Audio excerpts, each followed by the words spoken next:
Bismillahirrahmanirrahim. Assalamualaikum warahmatullahi wabarakatuh. Alhamdulillahirabbil alamin. Alhamdulillahilladzi hadana li hadza wa ma kunna linahtadiya laula an hadanallah.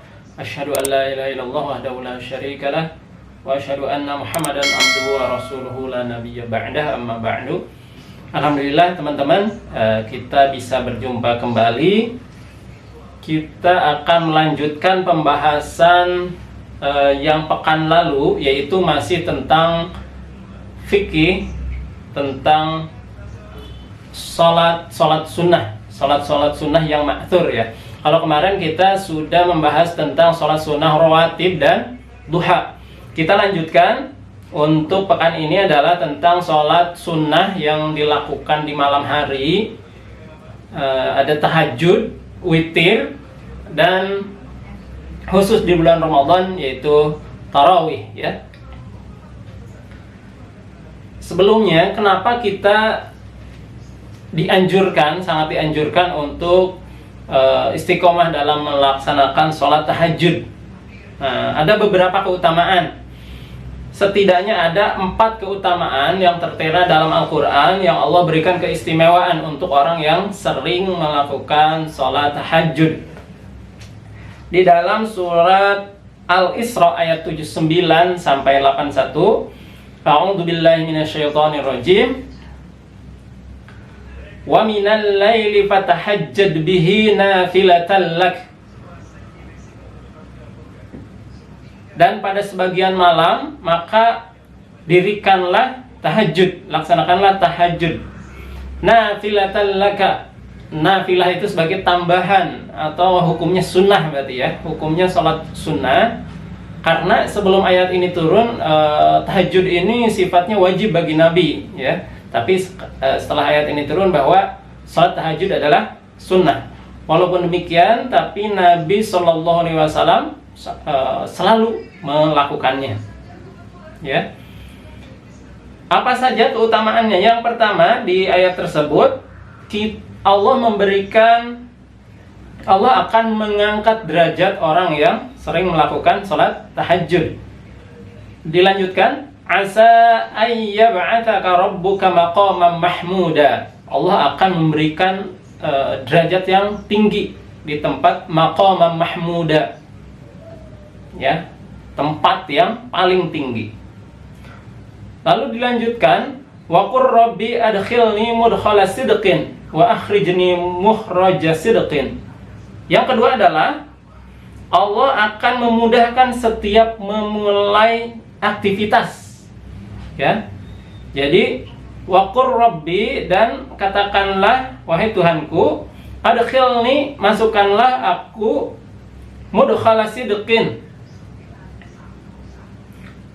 ke tempat masuk yang benar. Jadi masukkanlah aku ke tempat masuk yang benar. Jadi setiap kita melakukan aktivitas dimudahkan oleh Allah Subhanahu wa taala. Misalkan teman-teman nih sebagai seorang pelajar, ketika memulai aktivitas belajar, Allah akan mudahkan. Ketika Pak Saiful mengajar, Allah mudahkan. Ayah bunda juga di rumah misalkan ketika memulai berangkat ke tempat kerja, Allah mudahkan. Gitu ya. Mudkhala sidqin, masuk ke tempat yang benar, dimudahkan. Wa akhrijni mukhraja sidqin, dan sebaliknya, yaitu keluarkan pula aku ke tempat keluar yang benar. Artinya diberikan jalan keluar yang benar juga. Yaitu yang ketiga, dibebaskan dari setiap kesulitan. Nih, jadi keutamaan yang ketiga adalah dibebaskan dari setiap kesulitan, dipermudah ya, ada aja jalan keluarnya, dilancarkan. Kemudian dilanjutkan, waj'al li min ladunka sultanan nasira. Yang keempat adalah Allah menolong langsung jika ada yang mengganggu. Allah menjadi sultanan nasira, dengan kekuasaan Allah yang dapat menolongku. Jadi Allah langsung menjadi penolongnya bagi hambanya yang sering melaksanakan sholat tahajud ini. Kemudian di ayat 81-nya, Wa qul ja'al haqqu wa zahaqal batil. Dan katakanlah ja'al haqq, al-haq akan datang kebenaran, wa zahaqal batil, dan lenyap kebatilan. Innal batila kana zahuqa, karena sesungguhnya kebatilan akan lenyap. Jadi ada 4 keutamaan ya tadi. Allah akan angkat derajatnya. Yang kedua adalah Allah akan memudahkan setiap melakukan aktivitas. Kemudian dibebaskan dari setiap kesulitan. Yang keempat adalah Allah menolong langsung jika ada yang mengganggu. Jadi Allah langsung menjadi penolongnya. Nah sekarang kapan atau bagaimana untuk melakukan sholat tahajud ini atau sholat malam ini? Nah apa bedanya qiyamul lail dengan tahajud? Nah, apa bedanya? Qiyamul lail berarti kan sholat malam. Nah sholat malam itu sholat sunnah yang dilakukan di malam hari, tidak mesti setelah tidur. Nah jadi ada 3 jenis ya yang disebut qiyamul lail. Yang pertama yang dilakukan sebelum tidur, tanpa tidur terlebih dahulu. Jadi setelah sholat isya, sholat ba'diyah isya, kemudian bisa dilakukan sholat 2 rakaat, kemudian diakhiri dengan witir sebelum tidur. Berarti itu termasuk qiyamul lail juga, ya. Tapi bukan tahajud. Karena tahajud, yang makna tahajud adalah yang kedua, sholat sunnah setelah tidur terlebih dahulu. Tahajud itu dari kata hajada, yaitu tidur berbaring. Jadi kalau tahajud yang paling utama adalah 1/3 malam terakhir. Jadi mulai jam 1 malam sampai pagi menjelang subuh, ya. Kalau tadi yang kapan dilakukan qiyamul lail sebelum tidur? Ketika kita misalkan dalam kondisi capek, dalam kondisi lelah, misalkan nih habis seharian aktivitas berat, maka dikhawatirkan nanti malam itu susah untuk bangun tahajudnya. Maka boleh dilakukan di situ habis sholat isya, ba'diyah isya, kemudian sholat 2 rakaat, diakhiri dengan witir 3 rakaat, ya. Atau misalkan kita orang tua Pak Saiful, misalkan nih ada aktivitas malam harus bikin soal misalkan, atau menyiapkan pelajaran misalkan, sehingga harus begadang, maka dikhawatirkan nanti susah bangun lagi, maka setelah sholat isya atau jam 12 malam atau jam 11 malam itu sholat qiyamul lail, sholat sunnah, boleh, tapi bukan tahajud, ya. Jadi yang pertama tadi sholat qiyamul lail yang dilakukan sebelum tidur. Nah, kalau setelah tidur terlebih dahulu jam 1/3 malam disebutnya tahajud. Kemudian ada sholat witir. Sholat witir adalah bisa dilakukan tadi di awal malam setelah sholat isya, setelah ba'diyah, atau tengah malam atau akhir malam menjelang subuh, boleh dilakukan, ya. Nah witir minimal 1 rakaat atau 3 rakaat. Nanti tata caranya bagaimana? Nah nanti dijelaskan di akhir, ya. Nah biasanya Rasulullah melakukan sholat malam ini, sholat tahajud beserta witir ini 2 rakaat, ya, 2 rakaat. Misalkan nih melakukan sholat tahajud 8 rakaat, 2 rakaat, berarti 8 rakaat, ditambah witir 3 rakaat, tapi 2 + 1, boleh begitu, ya. Atau dilakukan 4 rakaat, boleh, karena Rasulullah juga pernah mencontohkan 4 rakaat lalu salam, kemudian 4 rakaat lagi lalu salam, ditambah witir 2 rakaat + 1, atau 3 sekaligus, boleh juga, ya. Nah, yang terpenting kalau kita merujuk bagaimana sholat tahajudnya, sholat malamnya Nabi, pernah diriwayatkan oleh Abdullah ibnu Mas'ud, seorang sahabat Nabi. hadis riwayat Muslim. Suatu ketika Abdullah bin Mas'ud ini ikut sholat di belakang Nabi.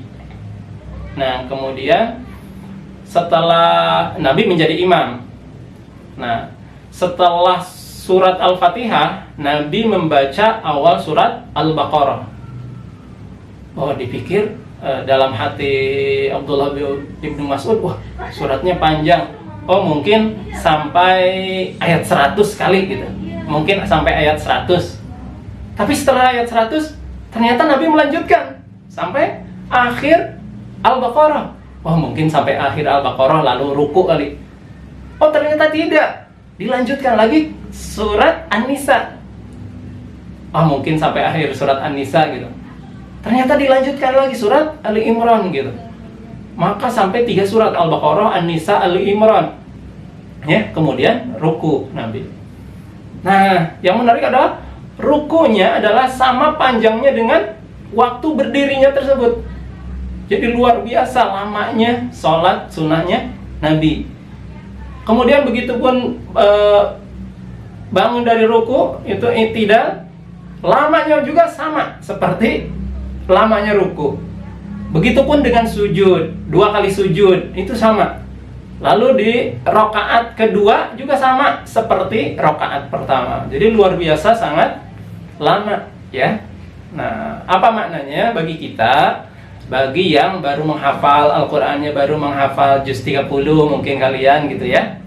Nah, artinya ketika kita melakukan sholat malam, bisa kita mencoba bukan hanya surat-surat pendek gitu yang dibaca, misalkan enggak Al-Ikhlas lagi, Al-Falaq lagi, enggak. Tapi boleh dicoba surat-surat panjang yang sudah kalian hafal di juz 30, misalkan An-Naba, An-Nazi'at, boleh. Nah, yang menariknya adalah di dalam sholat sunnah ini kalian bisa kalau misalkan lupa, khawatir lupa gitu ketika membaca surat yang agak panjang, boleh membawa mushaf. Kalau agak lupa, boleh sambil dibaca sedikit, sambil murojaah ya. Itu di dalam sholat sunnah. Mungkin kalian pernah lihat kalau sholat tarawih di masjid-masjid, biasanya ada makmum yang menyimak bacaan imam di belakang menggunakan mushaf. Itu boleh kalau sholat sunnah. Nah, kalian juga boleh ya seperti itu kalau khawatir lupa surat-surat panjang. Kemudian, tapi yang terpenting adalah sholat qiyamul lail itu sedikit walaupun yang penting rutin walaupun sedikit ya. Yang penting rutin, istiqomah walaupun sedikit. Misalkan hanya 4 rakaat tambah witir 3 rakaat, tapi sering dilakukannya ya. Jangan sampai 8 rakaat sekaligus kemudian seminggu sebulan enggak gitu ya. Yang penting sedikit yang penting sering istiqomah. Nah, adapun dalam sholat witir, nah kalau dalam sholat tahajudnya tadi baca suratnya boleh ya, yang panjang boleh. Tapi kalau dalam sholat witir, Nabi mencontohkan dari hadis riwayat At-Tirmidzi, diceritakan dari Sayyidah Aisyah, istri Nabi, bahwa Rasulullah biasa kalau sholat witir, rakaat pertama biasanya membaca surat Al-A'la, Sabbihisma rabbikal a'la, dan selanjutnya. Kemudian rakaat keduanya surat Al-Kafirun biasanya. Kemudian rakaat ketiganya Al-Ikhlas biasanya. Tapi boleh gak surat yang lain? Boleh juga. Tapi kalau mau mencontoh Nabi seperti itu. Ya. Kemudian, nah khusus di bulan Ramadan itu kita sering melakukan salat tarawih. Juga disebut Qiyamul Ramadan karena termasuk Qiyamul Lail juga, tapi khusus di bulan Ramadan disebutnya Qiyamul Ramadan. Makanya kenapa ini Qiyamul Lail itu boleh dilakukan sebelum tidur. Nah, itu Qiyamul Lail. Nah, yang sering kita lakukan adalah ada 2 jenis ya, ada yang 11 rakaat, ada yang 23 rakaat. Boleh. Kalau yang 11 rakaat berarti 8 rakaat tarawih plus 3 rakaat witir. Kalau yang 23 rakaat berarti 20 rakaat tarawih plus 3 salat witir. Jadi yang dua-duanya yang mana saja boleh. Yang penting rutin istiqomah. Jangan sampai gini, di awal Ramadan masjid penuh, wah semangat gitu. Di tengah Ramadan kosong, nggak tarawih. Di akhir menjelang Lebaran penuh lagi. Nah itu jangan sampai. Walaupun misalkan cuma 11 rakaat tapi rutin. Ya kan kalian udah kelas 5 menjelang sedikit lagi juga SMP gitu ya. Kalau bisa yang tadinya bolong-bolong tarawihnya, mulai nanti bulan Ramadan yang akan datang bisa lebih rutin lagi, istiqomah lagi ya, full. Jadi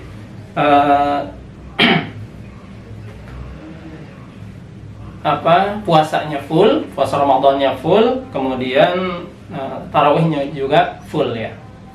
Ya itu saja mungkin yang Pak Saiful sampaikan. Mudah-mudahan kita bisa istiqomah dalam tahajud, witir, dan tarawih di bulan Ramadan. Wallahu a'lam bishawab. Billahi taufiq wal hidayah. Assalamualaikum warahmatullahi wabarakatuh.